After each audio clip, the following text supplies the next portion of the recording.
how it is that cruelty arises in the world. And why is it that even people who think they have a good heart get drawn into behaving badly? Of course, there are many Buddhist approaches to this issue, but the frame that we look at tonight is through Dzogchen.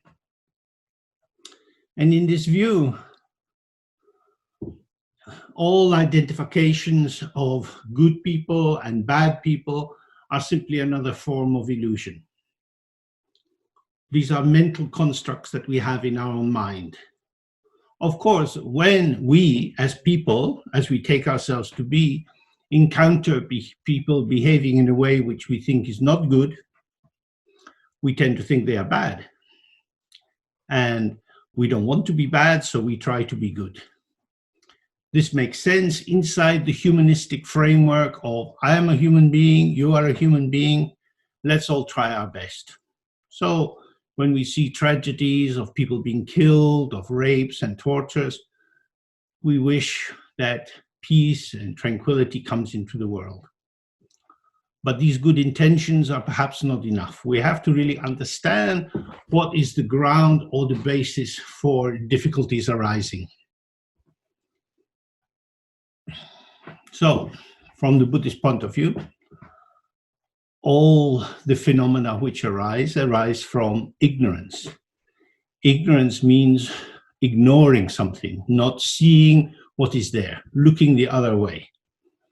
So first of all, we have to establish clarity about what is the actual situation, what is the ground or the source, what is the basis within which we are moving, and which, according to the tradition, we misunderstand.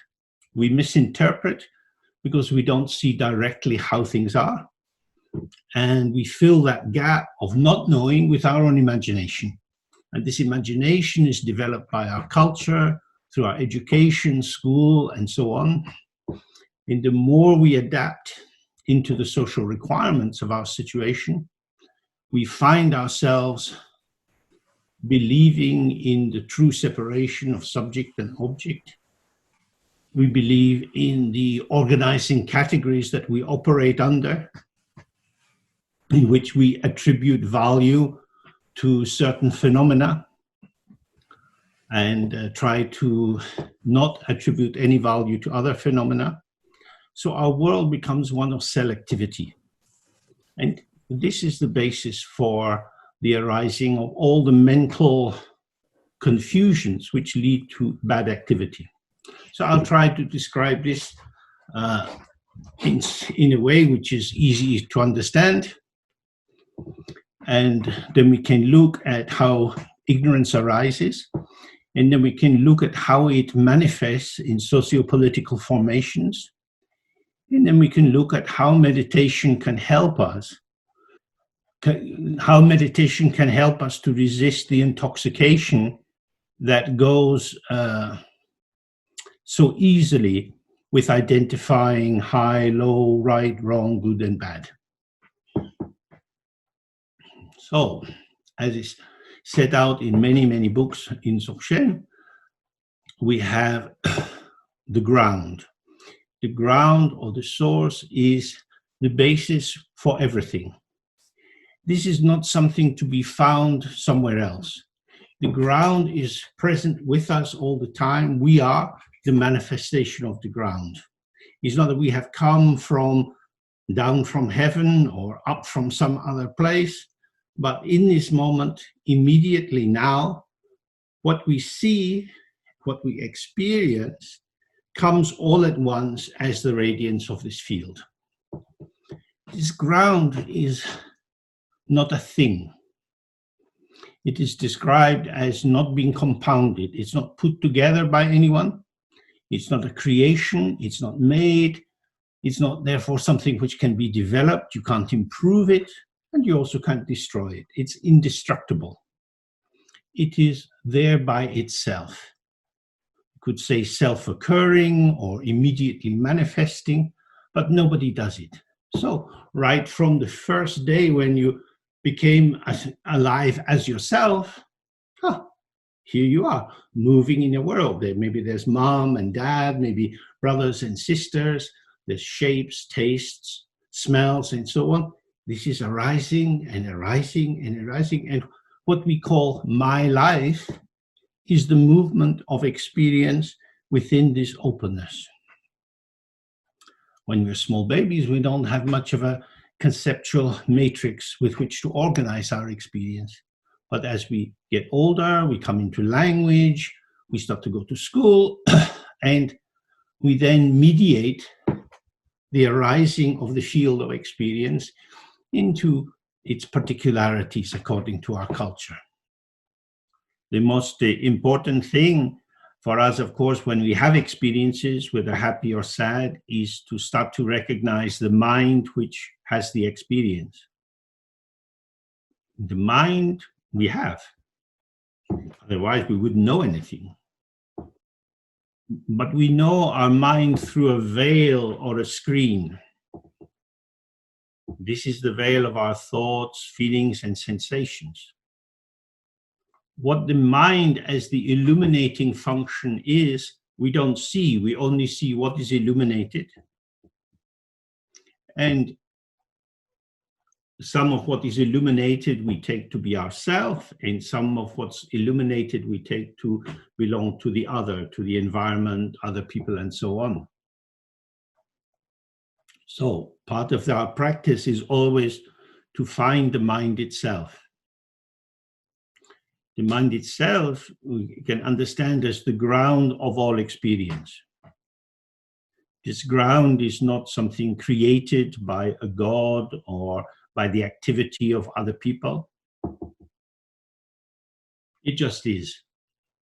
It's there by itself. But it's not there like a mountain. It's not a thing. So this is quite difficult. We can talk about the Buddha. We can imagine that the Buddha looks in a particular way, that he has certain distinctive signs whereby we recognize him. I can think about the Buddha.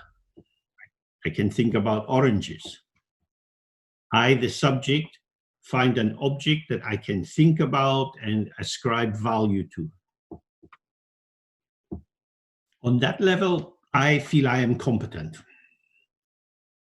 But this ground or source or base is not a thing. It doesn't exist in relation to all that we are familiar with. It is ungraspable, and yet it reveals all the forms in the world that we seem to grasp at as being something.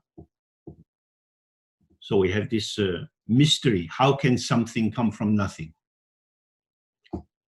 The answer to this is that no something arises. The notion of something which is so fundamental to our life as human beings is a delusion, a misinterpretation. It's a solidification of the stream of luminous experience that we live within and are part of. So this ground is described as infinite. It doesn't have any top or bottom or front or back. It offers us no frame of reference by which we can pull it into our usual way of thinking.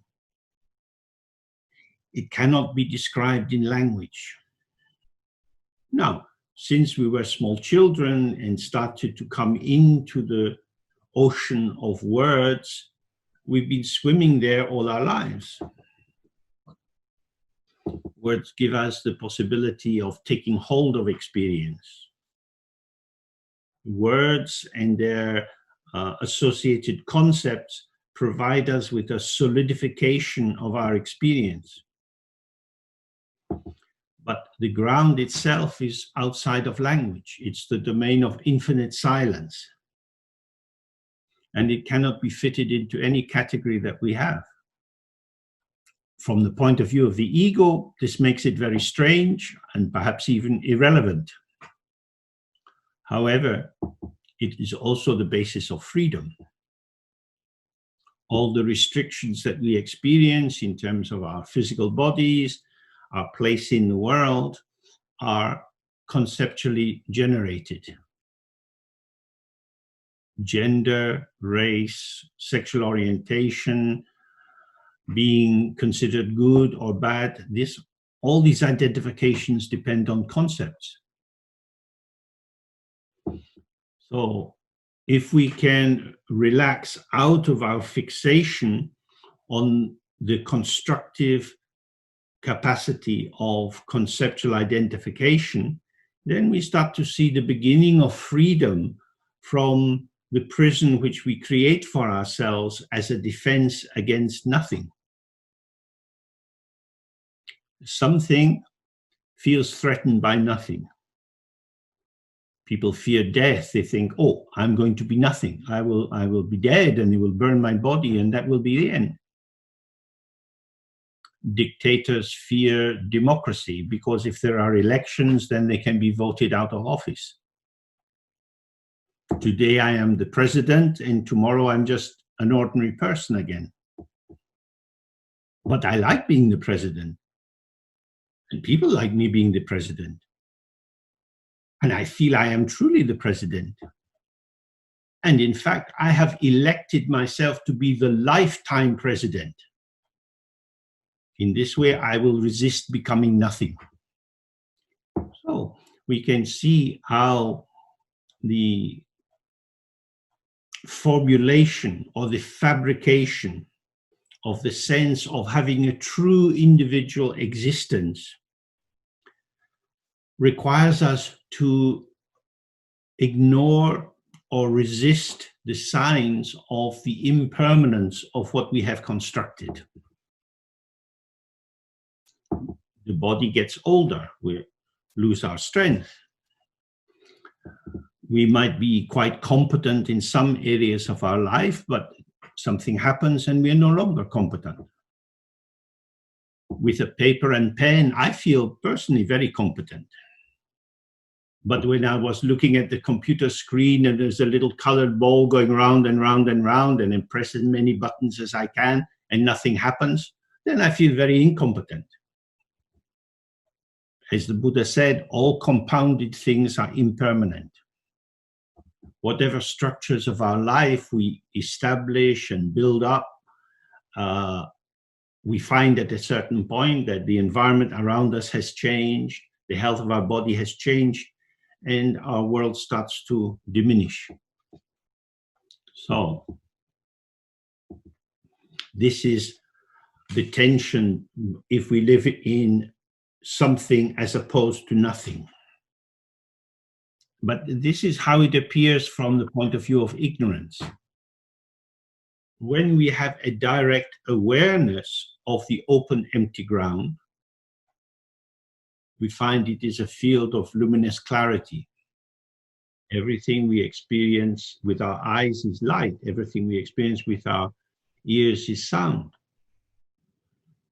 These manifesting energy potentials differentiate out into many different colors, many different tonal qualities of sound. There is variety without reification. It's not that the world is fragmented. Things can fragment, but space doesn't fragment. The openness of the mind discloses itself, shows itself as varieties of ever-shifting form. This is the form of emptiness. But when we look and see a motor car or a tree, we think the car is the form of a car. It's an example of the category of car. In fact, what we see is color, and the color juxtaposed to other blocks of color gives the sense of a shape. This is immediate, available, clear, and flowing through this is the concept car. It's a beautiful red car. The concept of the red car permits a particular way of engaging with this shape which you see. If you get into the car to drive it, Energy is driving energy. There is the fuel, which is activated when you turn on the engine, and your body, as a flow of energy, is turning the wheel, checking in the mirror, and so on. So driving the car is like a ballet, a movement between the road, the vehicle, and the driver. It reveals itself immediately. We can also wrap it in concepts. This is what we do when we don't see the immediacy of the energetic flow. The energy arises as the field of everything which is around us. And this includes our body. We speak, and breath moves in and out through our lungs, vibrating in our voice box, and sound arises and dissolves. When we walk, the right foot goes forward, then the left foot, then the right foot. I am movement. What am I but patterns of movement?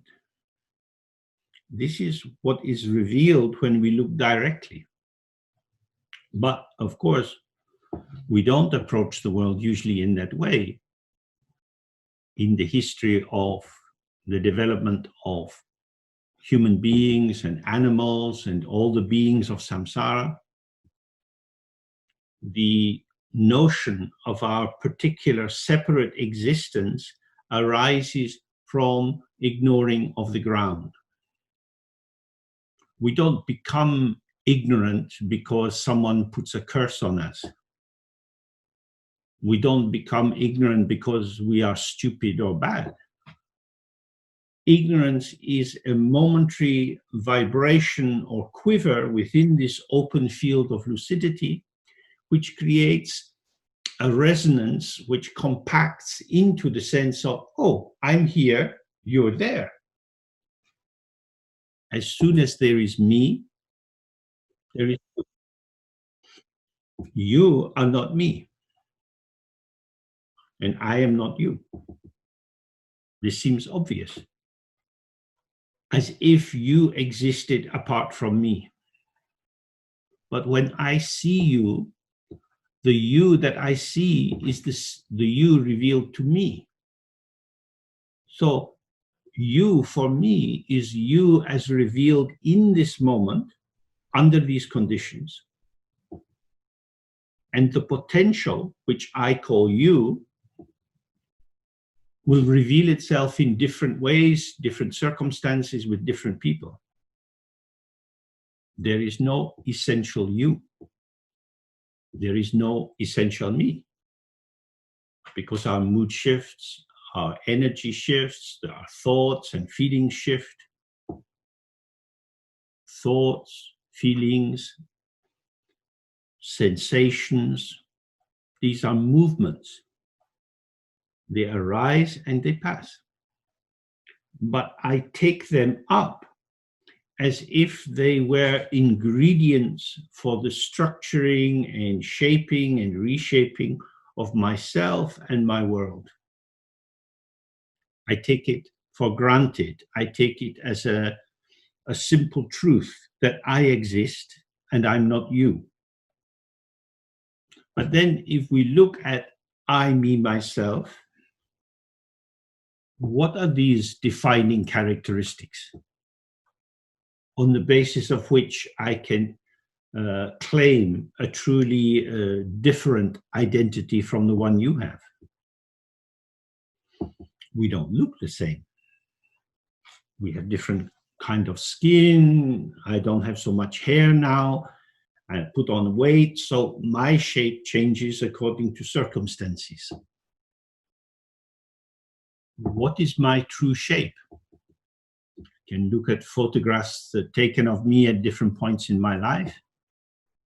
I can look at a photograph from my childhood, and I can say, oh, that's me. But that's not me. This is me. And I don't look like that anymore. So the photograph shows a shape I used to have. My life is a movement of shape and sound. speaking, saying different things, speaking as a child, speaking as a student, speaking as an adult. However, it feels as if there is an essential me. I just am. But what am I? If the blood is moving in my body and I drink and I pee, there's movement. What is stable in the body? When night comes and I get tired, I want to lie down. In the morning, I want to get up. The movement of my body is determined by the amount of light coming in from the sun. I'm not an autonomous, internally defined person or entity, but I am part of the infinite conversation between all the different patterns which are arising and moving together. I am revealed through participation.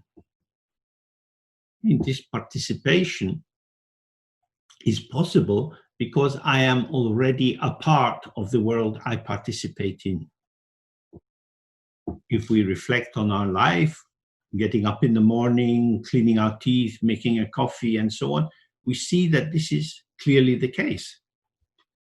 How you make the coffee depends on the kind of coffee machine you have. You can just put some coffee in a cup and add boiling water. You can put it in a cafetiere. You can have a little espresso machine. However you are making it, you are moving with this shape. You lift the cafetiere and you move it nearer the boiling water. And you lift it according to the shape of its handle.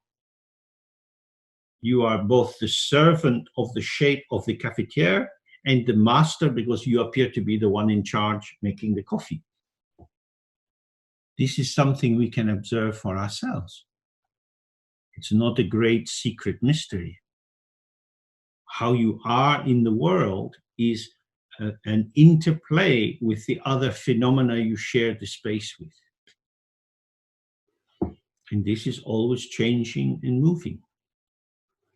But when the free flow of the energy of the ground, which is ceaseless, is not clear for us, when we don't stay present in the moment and see how it arises and vanishes, that it is self-arising and self-vanishing, that we are moving and our movement transforms into another movement and into another movement, and each moment of movement is there and gone. When we don't see this, then we start from the position, I exist.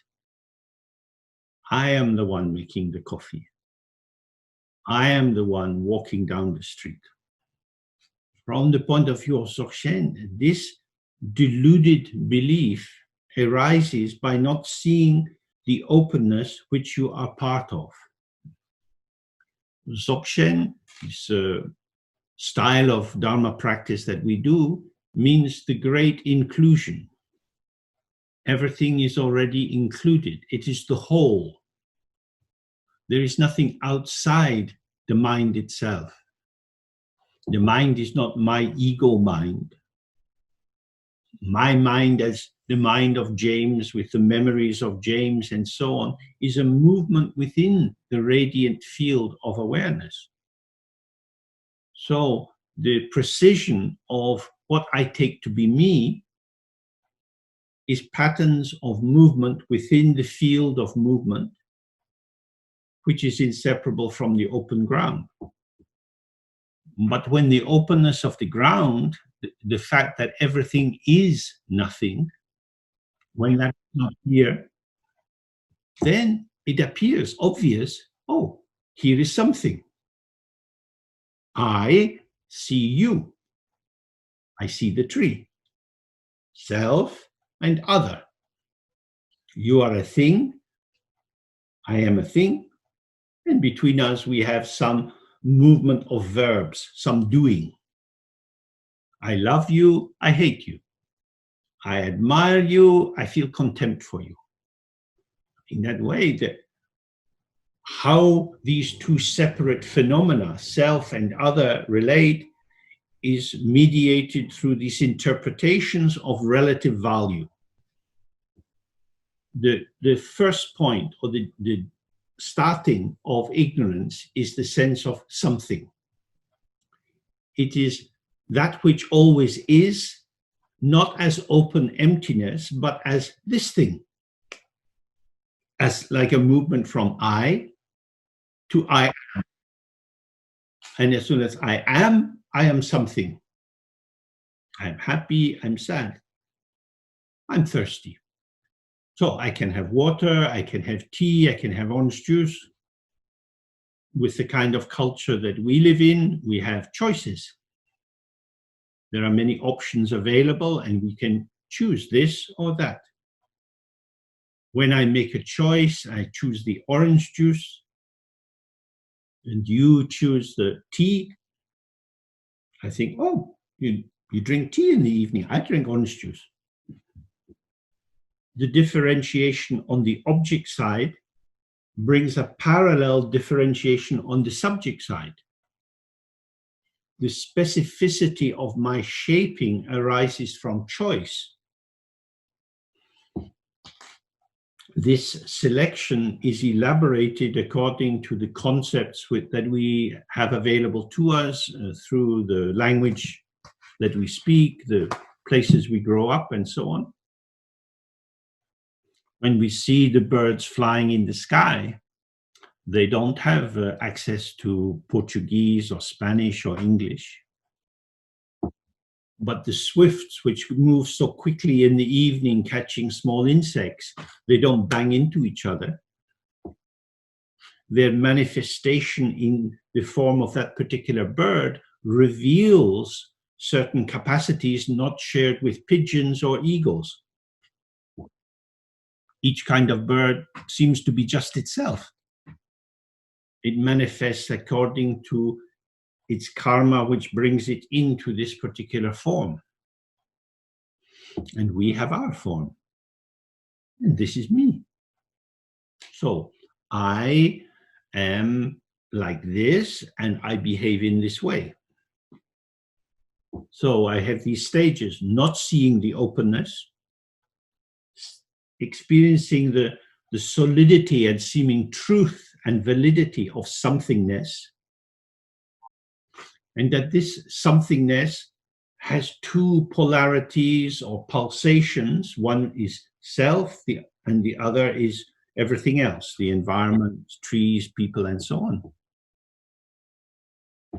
In the movement of this pulsation, if we are in a human body, we make use of language to get very, very precise differentiations of things, because for us, the world is full of stuff. So I exist in a world of stuff, and I like some stuff more than others. Do I want to get more of the stuff I don't like? Why would I do that? I'm not stupid. I want more of the stuff I like, and I want less of what I don't like. So this is the very basic primitive organization that we have for moving in the world. If you go on the airplane, some people like to sit by the window, some people like to sit by the aisle. On a short flight, I like to sit by the window, but on a long flight, I like to sit by the aisle. Why? Because I am a bit old, and on a long flight, I need to go to the toilet, and I don't want to have to wake up other people or climb over them. So that's a very simple, ordinary example, but all day long, we are interpreting the world around us in terms of how we can move forward or back.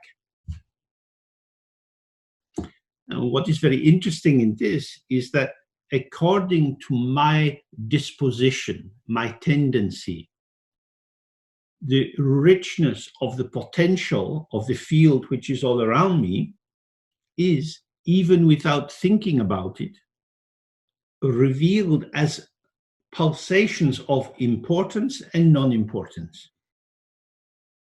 My eye goes to what I like, I don't have to decide, oh, I want to look at that. I'm looking. And I don't have to look away from what I don't like. I don't see it. Nothing for me. So the world, what we take to be this thing out there, although it can be fixed according to our concepts, a building, 3 cars in a row, a dog, and so on, when we participate, we find that our mode of participation, the how I amness, brings out the how the world is. There is a co-emergence, and it's very close together. I like this becomes big and shining for me. You don't like it, it's not big and shiny for you. We can say it's the same thing, but it's not a thing. The thingness of things is conceptual. Phenomena, what we experience through the senses, is light, in smell, in sound. This is immediate, direct, arising and passing. This is not a dogma. You don't have to believe it. You just look for yourself. You live your life according to what arises as what you take to be me and what you take to be your world. So, as we participate in our life, when we don't see this dynamic unfolding quality but solidify it, then I become the owner of my body. And I want to take care of it in the way that I like. So I wear the kind of clothes that I like, I eat the kind of food I like as much as possible, and you do the same. And then we're living our own life. And everything that we do creates not just the particular pattern of the moment, but it generates tendencies and dispositions, attitudinal turns, which manifest in future patterns. This is how our life manifests. If when you are a child you have siblings, maybe you all come from the same mother and father, but you're different. Live in the same house, eat the same kind of food, have the same sort of conversations. But there is something specific about you. Generally speaking, we say, well, I'm just me because I'm me. There seems to be an internal definition of me as me. But this is our karma. Karma means movement, activity. Movement means pattern. The possibility of this pattern manifesting depends on the patterns around. If the pattern of your karma is quite energetic and you have very quiet parents, it's likely that they tell you to shut up a lot. Why can't you be quiet? What's the matter with you? We all sit quietly. Look, your brother's reading. Why don't you read a book? I don't want to read a book. Oh, you've always been like this. So it seems like there is some internal fault, some design fault in the child that makes it the odd one out in the family. I don't know why I'm like this. I'm just like this. I'm not wrong. I'm not bad. I'm just me. Okay, but you're really annoying. So there we see how the shape that we are can have a welcome or not a welcome. And that welcome is not determined just by our individual qualities, but how these qualities move together and create patterns with the environment. So this is the co-emergence of our existence. But if I am feeling misunderstood by my parents, and I think, oh, they like my brother more than me, I might become depressed or very angry or very provocative, because it looks like everyone's saying, but the problem is with you. I don't want to hear that. I'm just me. So in myself, I might feel okay because I know that my problem is you. And you say, no, no, no, no. Our problem is you. And in that way, we become more compressed into this isolated, this is me, but why am I like this? Well, you can say it's genetic, or it's due to upbringing, or due to culture. But from the Buddhist or Dharma point of view, it's karma. That is to say that patterns of movement create traces which give rise to further future patterns of movement. This whole world is nothing but movement. And this movement is arising and passing, arising and passing. Immediately, this moment is gone, and gone, and gone, and gone. Now becomes then. In this immediacy, what this indicates is that now is fresh. Fresh is like a gap, a new beginning.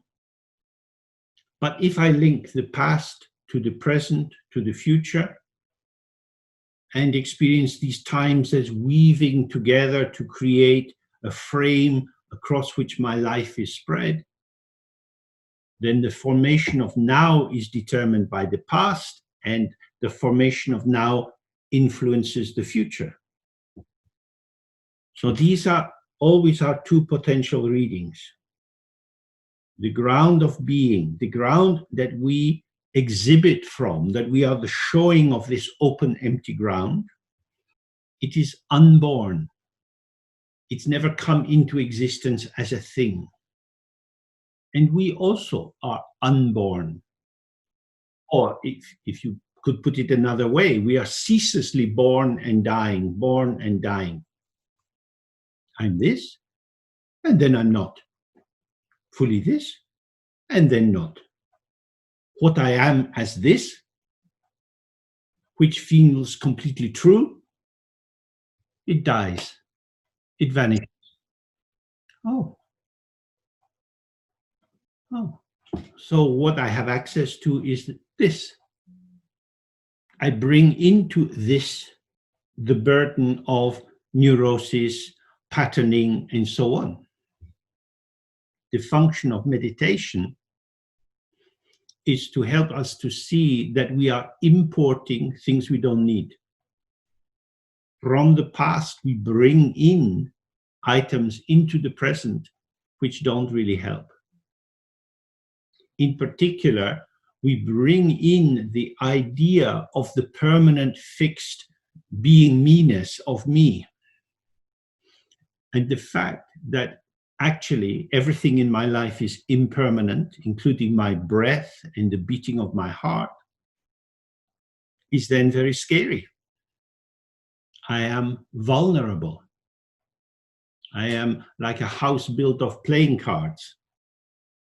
Now, if I can relax and see that actually I'm not a construct, I'm not a thing, then moment by moment, my being in the world with others is a fresh display of the potential of the ground. But if I don't see that, then I'm just this. And I want to protect this against the impact of time, changing political and economic conditions. I want to hang on to what I've got, and the main thing I have is me. So this is the basis now for us to start to think about cruelty and selfishness and how the perverse forms of government and exploitation come to arise in our world. So I suggest we take a break now for 10 minutes and we come back and have another hour, and I apologize again for our late start.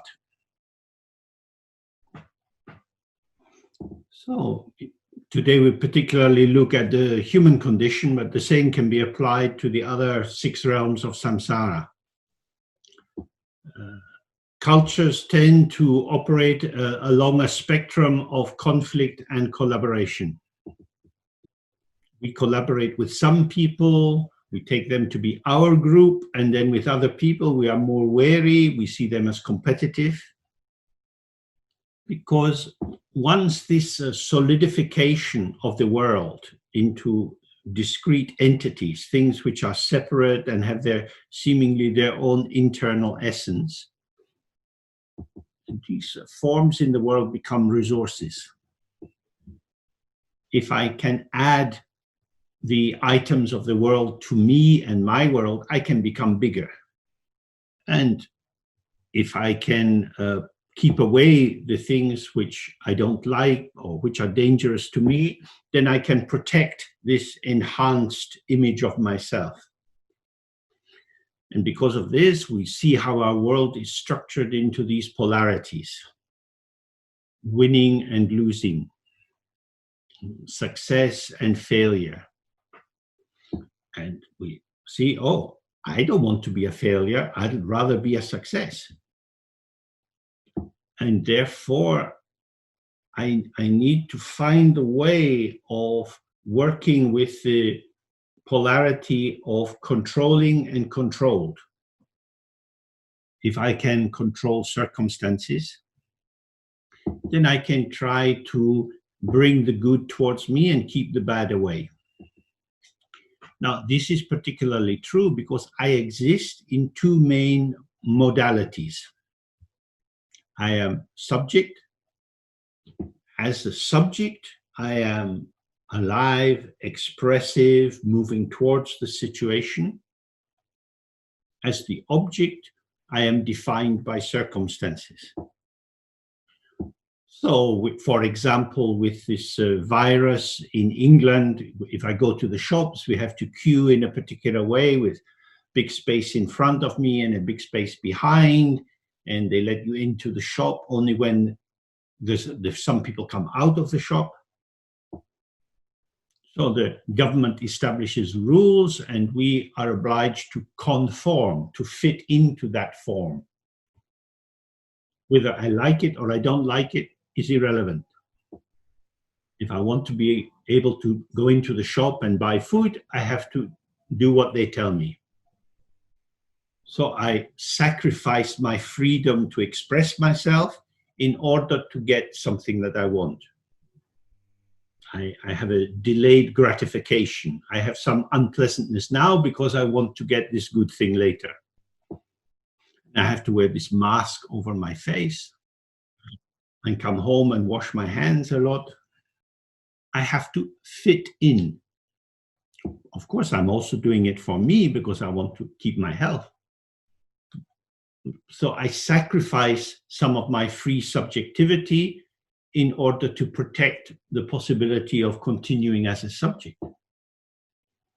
So this is going on all the time, that we want to optimize the chance of being a subject and minimize having to be an object. Now, if someone else's subjectivity expands, that can undermine my subjectivity. So, for example, if I want to sit quietly and you want to play music, we have conflicted desires. Because I want to have silence while I'm reading to go more deeply into the text. So now we have a conflict. Who is going to be subject and who is going to be object? That's a very small kind of example. But it's a real structural conflict. If you win, I can hardly read. Or I have to go out of the room and sit somewhere else, maybe not so comfortably. So there we see how this structure of winning and losing and controlling or being controlled is very interwoven with being subject or object. So this is duality, where there seems to be a fundamental opposition between self and other, between winning and losing. these categories or interpretations are clearly linked. They are mutually exclusive, but that mutual exclusion is also the shaping or definition of the other polarity, because winning is not losing. If I'm able to control the circumstances don't control me. So controlling and controlled, although they look very separate, they are actually born together. So we are tied together with the formations of the environment. And these formations are impacting us all the time. So that subject and object are not fixed positions, but they're rather pulsating with events. Sometimes I can live on my terms, and sometimes I have to live on your terms. If I stay with the movement of it, well, that's like a game of tennis. Two bodies in motion connected by the movement of a ball. We are in it together. Winning and losing are the same. If you're going to win, someone else has to lose, and vice versa. So looks like two, but actually they are twins. Now, when we come to the question of power, when we can appropriate resources from the environment, money, land, cattle, and so on, we can increase our power. If I take it that I am a thing with a shape, with tendencies, which is an unstable construction, then I am vulnerable to forces moving around me. Therefore, it makes sense if I can get as much ownership and power over the resources which are around me. That is to say, if I dominate the supply of resources and turn them into the service of myself, then as much as possible, I can protect myself from danger. Now, in consumerist capitalism, everything is a commodity. Trees producing rubber are commodities. Hardwood trees from the Amazonian jungle, these are commodities which can be taken. These are objects, and I am the subject. So if I can cut the tree down and sell it, I make myself more wealthy. Unfortunately, there are some local people living in the forest. These are very annoying people. They should go away. So I can hire some men to burn their houses, to rape their women, and then try to get them to leave. Because I am the subject. And they are the object not of my desire, but of my dislike, my anger, my irritation. There are my people and the rest. All success should come to my people. My family, the guards who protect me and my family, the people who serve us. Important people. They are important because they make my life the way I want it to be. And as for the other people, they're not very important. They have no intrinsic value. They are simply a means to an end. So if I need to kill them, I can kill them. Because anyway, they are objects. I can see them as some very low kind of life. They are just like cockroaches. Terrible, disgusting. So when the massacre was occurring in Rwanda, the radio station was pumping out this message that this rival group, they are all insects, cockroaches, rats. I know this is true. I tell you they are rats because I define who they are. I am the subject. They are the object. Subject is alive, good, has value, qualities, and the object just gets in the way. You can see this pattern all over the world with the treatment of the local native peoples in Australia, Eskimos in the jungles, everywhere. People without resources become objects, and very often dead objects. Their value is defined by someone else. I define myself as important and special. I define you as a lesser being and not important. And you cannot define yourself. And you certainly can't define me. I am the master. We are very familiar with this structure in slavery. The slave has no voice. The voice belongs to the master. If two slaves have a child, the child belongs to the master.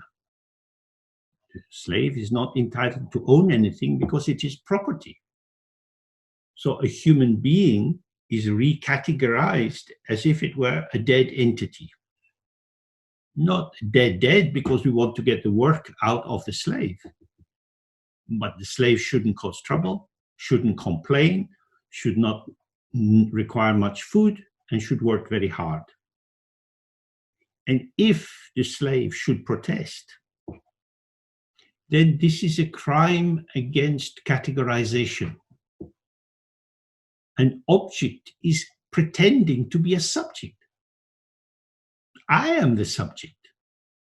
This is an object. So the object should be beaten until it recognizes you are an object. So much cruelty exists on this basis. We know that sexual violence against women is very prevalent in this world. It makes the world a very frightening place. To go out of the house, to go to the market, or to go to the well to get water, you are exposed to the predatory nature of the male who thinks he is the sole subject. And the woman should have no choice. If the man wants to have sex with her, she should submit. Resistance will simply bring punishment and death. Now, what is so important here is to see that these are conceptual categories. They have no intrinsic value in relation to the people who occupy the various positions. Due to various causes and conditions, certain people occupy one category, other people occupy another category. And we elaborate a system of interpretation of signs, which indicates that if you have a dark skin, you are an inferior person. If you have a light skin, you are a superior person. This is a cultural interpretation. There's no basic truth in it. But once people believe that it is true, then it becomes God's truth, for example. And God has set this group in domination of another group, and therefore they should behave. So, from the point of view of Dzogchen, this is how we see ignorance being massaged into the texture of the world. Moment by moment, everything which appears is light coming into our eyes, sound vibrating into our ears. There is no inherent identity or fixed existence in any of the forms we see, including ourselves. But once we start to believe that people are who we take them to be, and if I have the power to beat them or put them in prison if they disagree with my opinion, then their assertion that they also are a subject is a sign that they are bad. They are troublemakers, revolutionaries, terrorists, and so they should be controlled. I know they are terrorists. They say they are freedom fighters, where we will put them in prison and we will show them their kind of freedom. These stories have existed in so many countries, in South America, in Africa, in Europe in the past. in Southeast Asia, in China, Tibet, and so on. It has to do with organizing the world on a hierarchical basis, and a group of people taking to themselves the power and authority to define other people, and to gradually, often with a great deal of violence, to convince other people that they have to fit in with this artificial construct. That is to say, any sense of common humanity vanishes. If we have no sense of all sentient beings having Buddha nature, then what is the antidote to our desire to put ourselves first? In Buddhism, we have many methods we use to try to soften our own heart. We reflect that all sentient beings have been our own mother in a previous life. They have done so many things to feed and protect us. And we are under a debt of obligation to them. Now, if I am the master and you are the slave, how can I be the master if I have a debt of obligation to you? If I really see that you have intrinsic value, a non-negotiable value, then the value, the utilitarian value I attribute to you on the basis of how you function for my purposes becomes undermined. Then, in fact, my job is to help you gain enlightenment. And your difficulties, and even the difficulties you create for me, is simply an encouragement for me to try harder, according to the Bodhisattva vow, to bring value to you. And we do general Mahayana practices like exchanging. I will give all my happiness to you, and I will take all your sorrow and misery into myself. And in the Mahayana text, it also says, give victory to the other. Let the other win. Let them go first. You can be humble. You can take a small place. You can sit below. Because these people have also Buddha nature. You think, oh, they're not very nice. I don't like them. But that is your interpretation according to your own pattern of likes and dislikes. When we think, oh, that man is not very nice, I think I am telling you the truth about him. Careful, I have warned you. Look at him. But who am I really telling you about? I'm telling you about me, that I am judgmental, and that I believe that my interpretations and my evaluations arising on the basis of my own karmic limitations are in fact the truth. In fact, from this point of view, we are always just talking about ourselves. When we see qualities embedded in other people or in animals or trees, we tend to be identifying particular qualities, which, if they are qualities which are useful to us, then we say, oh, I like that person. And if they're qualities we don't like or we don't need them, we don't like that person. This is a very terrifying thought. It means I am living in a bubble of my own mental constructs, my own history, my likes and dislikes. I'm in some terrible, tedious labyrinth of my own affective construction. I may feel very powerful. What an intelligent person I am. I know how to understand the value of everything in the world. But I'm in a world of one, just me. How will I ever meet another person? If before I meet them, I project my interpretation onto them, when I'm talking to them, I'm really talking to myself. This is terrible. We need the otherness of the other. That is to say, there is something about each person we meet, each animal, each insect, which escapes, which refuses to be caught inside the container of our own concept. It's only when we see that I don't know who you are until you show me you.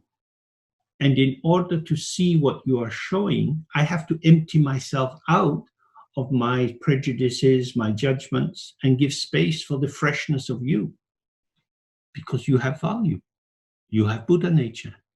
You are the shining radiance of the ever open ground.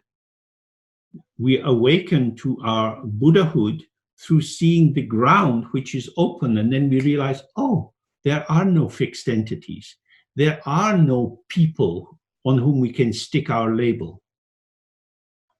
But of course, if I don't want to have this interruption of my own egoic unitary world, and I want to be the boss, then I'm going to have to work out who is with me and who's against me.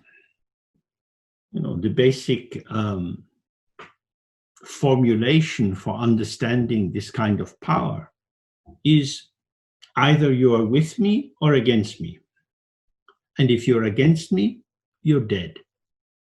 All dictators in the world agree with this. So how is it that people become so powerful and so cruel? Firstly, there are no inherently existing people. It's not that there are some people who are good and some people who are bad, but in this ceaselessly moving, changing field of energetic display, the Buddhas see the light which is emerging. It is the radiance. That's why the Buddhas are always depicted surrounded by rainbow light. They are the effulgence of the ground.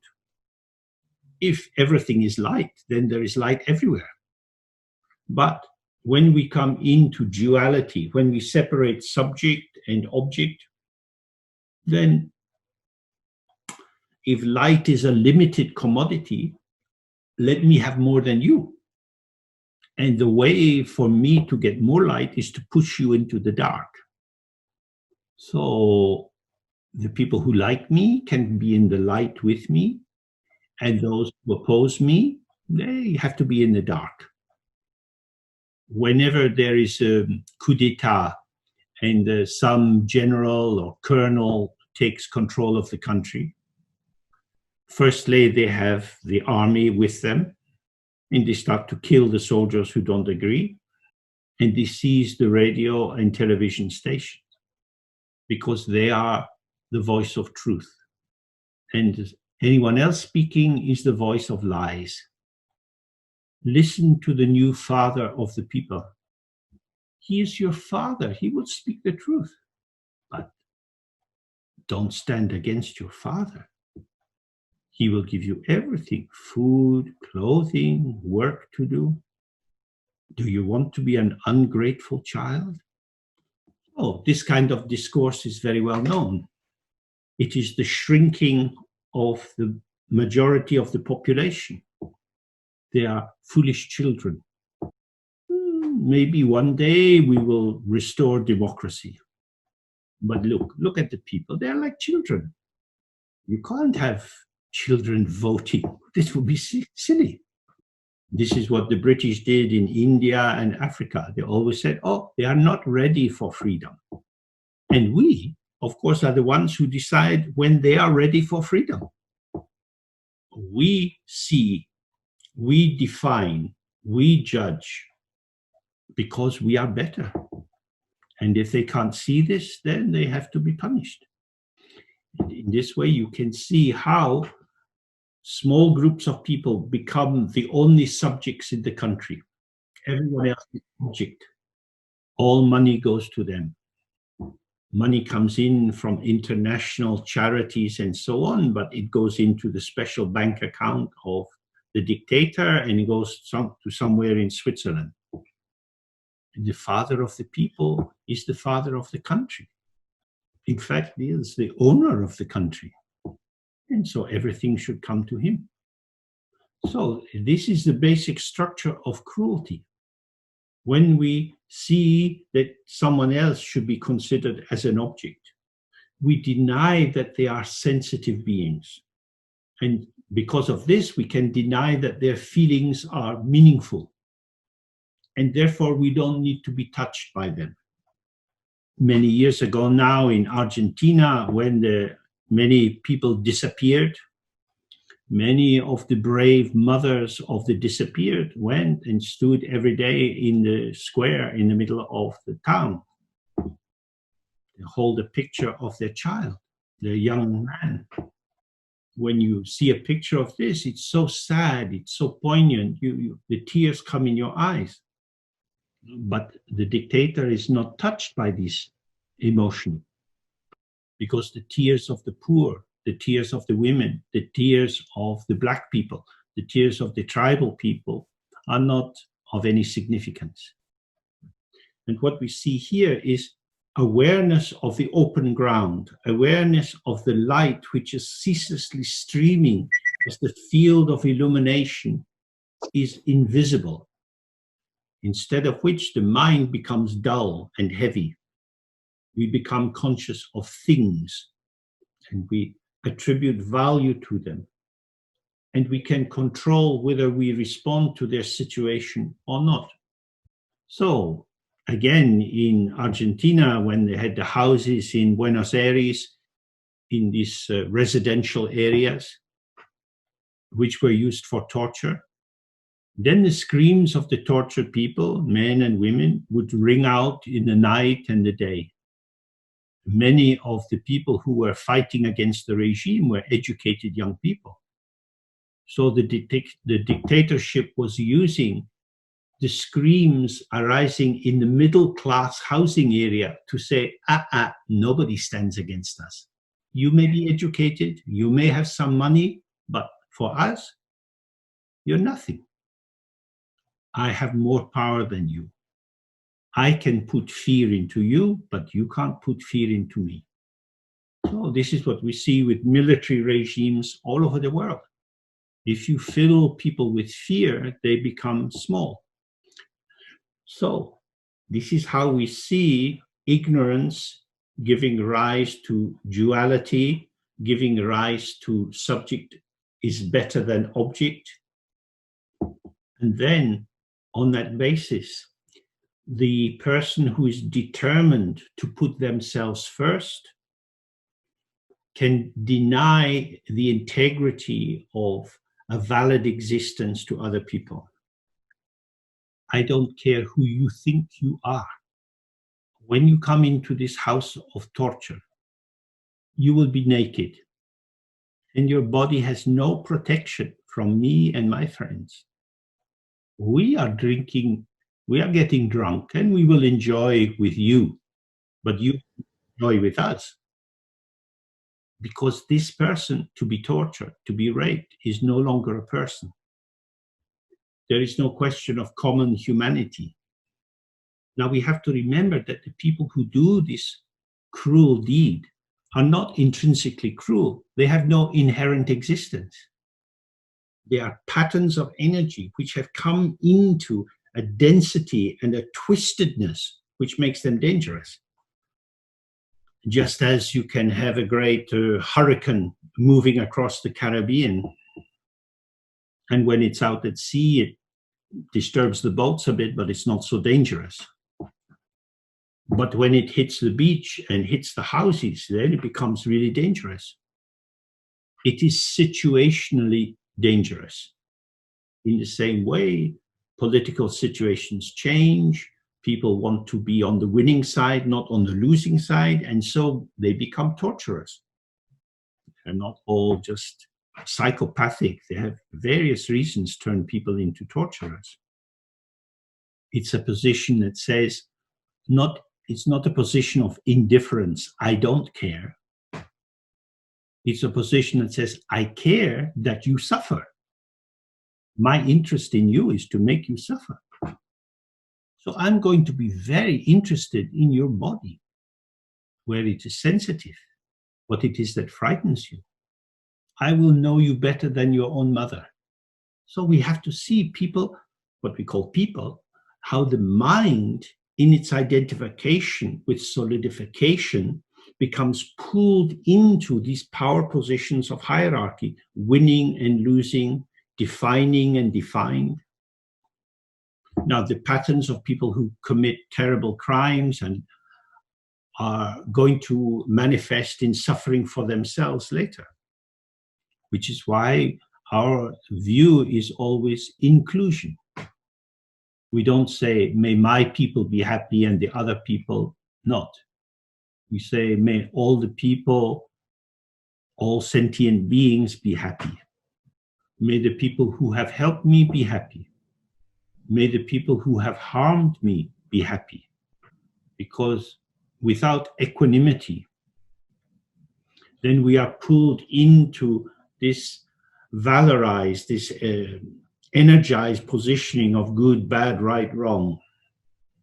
Everything arises in samsara from two factors: ignorance of the ground and the ground itself. The actual base, the actual source is light and emptiness. But when this is not seen, it is mediated through ignorance and manifests as real people doing bad things to others. So the most important thing for us is to observe our own mind and see the empty ground basis of our existence. And when we see this directly, then the solidification of experience, which allows us to say good person, bad person, this dissolves. So we have a short time tonight, and again, I apologize that we started late. In the beginning of July, I will be doing a 2-day teaching on Dzogchen text, which goes into some detail about how the mind is. So this will have Portuguese and Spanish translation, as well as German. So if you're interested, you can look further to get support to understand your own mind. What is so important in daily life is to simply observe how you operate and observe how other people operate. Oh, they are not like me. They formulate the patterning of their existence differently from me. All of these patterns are okay. How should I live? Who can say? We live as we live. We're not trying to correct ourselves to some template which has come down from heaven. But if we relax and open and we see how we manifest from the unborn ground, then we start to experience the inherent ethics of awareness. Awareness shows the clarity of the patterning of the world. It's free of the polarities of winning and losing and dominating and submission. So this is how we can live. And when we live in this way, then we have deep sadness and kindness and forgiveness for those who are lost. So, as I said before, Dzogchen is the whole, the great completion. It is inclusive. So, if we get lost, we are lost in the land of light. In the land of light, there is always light. But we become blind by imagining things which are not there. Everyone, good or bad, kind or not kind, is a play of light. So may the hearts of all dictators and bullies in secret police and people who feel that they are intrinsically better than others, may all these hearts be softened and awaken to their own ground. So this brings us to the end this evening. I'd like to thank our Spanish and Portuguese translators, Milton and Juan. And these tapes, what we've done has been recorded, and the tapes will be prepared a little bit by Pedro. And the organization for the recording and so on is done by Milton and Zhao. So we see how sweet it is when people collaborate. Life is easy. Conflict only brings headaches. So I wish you ease and joy. and perhaps we meet again in this electronic world. Bye. Até mais. James, Thank thank you, you very James. much. Hi. Thank you, James. Gracias. Obrigado, James. Thank you. Obrigado. Thank you. Longer, please. Happy James. Thank you so much, Gracias. James. That was Obrigado, amazing. James. Tchau. James, obrigada. Milton. To everyone.